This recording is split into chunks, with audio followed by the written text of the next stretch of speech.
In here to Live Now from Fox. We continue to follow some breaking news coming out of Truth Social. This coming from President Trump. He shared this late last night, saying that US and Nigerian forces carried out an operation that killed a global ISIS leader. President Trump identified the terrorist as Abu-Bilal al-Minuki, whom he described as ISIS's second in command globally. He says, "Tonight at my direction, brave American forces and the armed forces of Nigeria flawlessly executed a meticulously planned and very complex mission to eliminate the most active terrorist in the world from the battlefield." Abu-Bilal al-Minuki, second in command of ISIS globally, thought he could hide in Africa, but little did he know we had sources who kept us informed on what he was doing. He will no longer terrorize the people of Africa or help plan operations to target Americans. President Trump also thanked the Nigerian government for its cooperation in the mission, saying, "With his removal, ISIS's global operation is greatly diminished."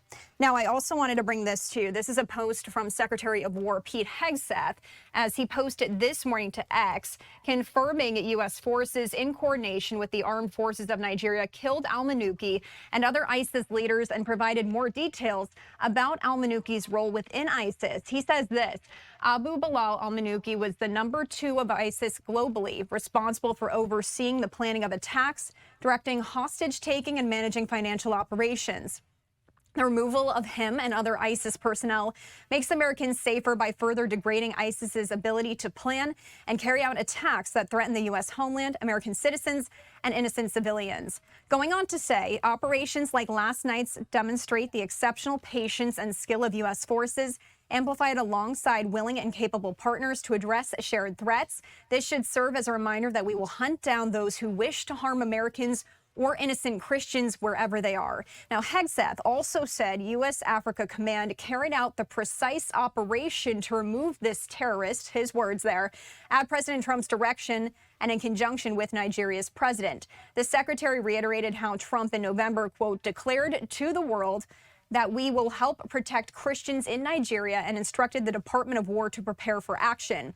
Going on to say, so for months, we hunted this top ISIS leader in Nigeria who was killing Christians, and we killed him and his entire posse.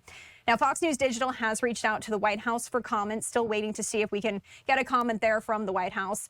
But this announcement comes after U.S. Central Command said it carried out multiple strikes against more than 30 ISIS targets in Syria in February as part of a joint military effort to sustain relentless military pressure on remnants from the terrorist network. CENTCOM said U.S. forces struck ISIS infrastructure and weapons storage targets using fixed-wing, rotary-wing, and unmanned aircraft. Now, President Trump also told reporters on January 27th that he had a great conversation with the Syrian president. He said this: "All of the things having to do with Syria in that area are working out very, very well, so we are very happy about it." CENTCOM announced in February that more than 50 ISIS terrorists had been killed or captured and more than 100 ISIS infrastructure targets struck during 2 months of targeted operations in Syria. The U.S. launched Operation Hawkeye Strike in response to an ISIS ambush that killed 2 U.S. service members and an American interpreter December 13th of 2025 in Syria.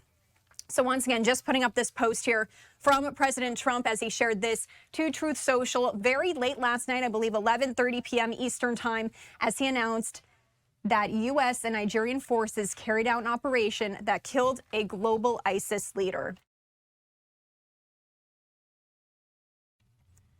All right, we are going to step away for another commercial break here on Live Now from Fox. Stay with us. We'll be right back.